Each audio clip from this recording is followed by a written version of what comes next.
A heartbreaking discovery at a Flagler County park has turned into a true mission of hope. This is Shelly, a young pup found abandoned, injured, and left for dead in a muddy ditch. But thanks to the quick work of the SMART rescue team, Shelly is fighting back.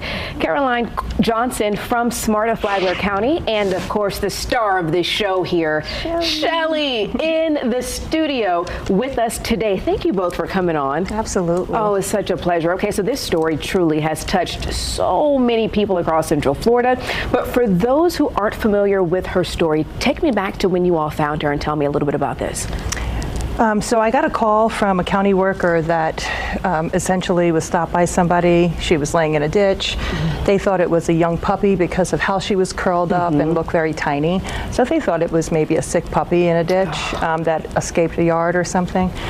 So I went out, and once I saw the face and the injuries, I knew it was not a sick puppy. That you can see on the face all of the wounds, maggots, open wounds everywhere on her whole body.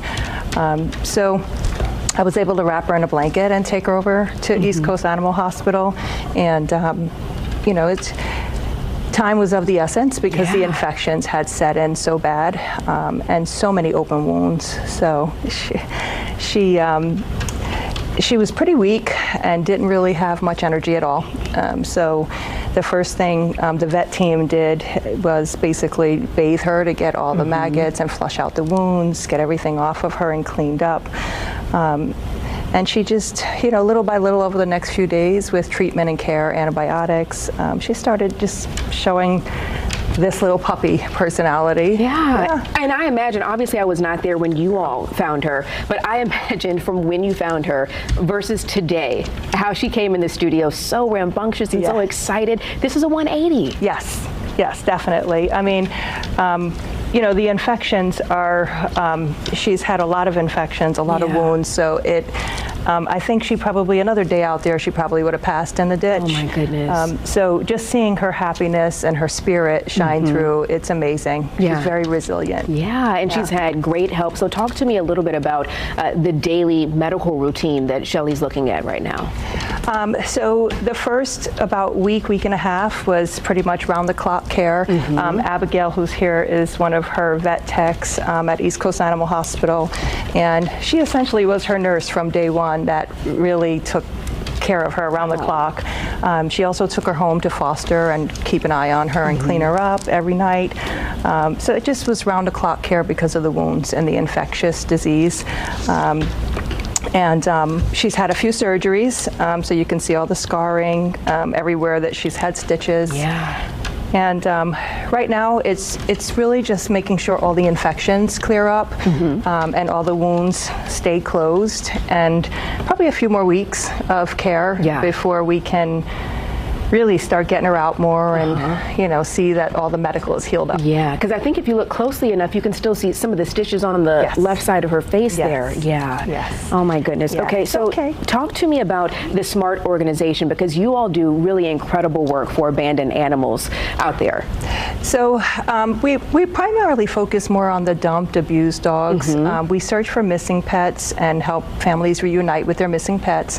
But unfortunately, over the years, a lot of what we thought were missing happened to be abandoned or dumped dogs. So our heart and soul is with the dogs like Shelly that really need it most, wouldn't survive without our community coming together and helping, businesses, community, an incredible vet team that really, I mean, does a lot to support our mission. So they're ones that really wouldn't do well in a shelter environment. We're foster-based, so we always need fosters to help us save lives like Shelly's. Yeah, I was going to ask you, I know a lot of people out there, obviously, as soon as they saw her face, they were wondering, how can I help? What can I do to help? So what can people out there do to help you all in the mission that you're working on? So until we get a property, we're foster-based. So fostering, volunteering, donations. We don't get any federal funding, any government funding. Everything is donation-based. So you're taking a dog like Shelly, and if it costs $7, $8, $9 grand to save her life, it just takes the community coming together to really donate and come together to help her. Absolutely. Listen, you all are doing phenomenal work. Caroline Johnson of SMART of Flagler County and sweet, sweet Shelly. Thank you all so much for stopping by the 407. Thank we you for appreciate the it. support. We appreciate you. We'll be watching from afar. Thank you so much. Thank you. All right, she is fierce. She's loyal.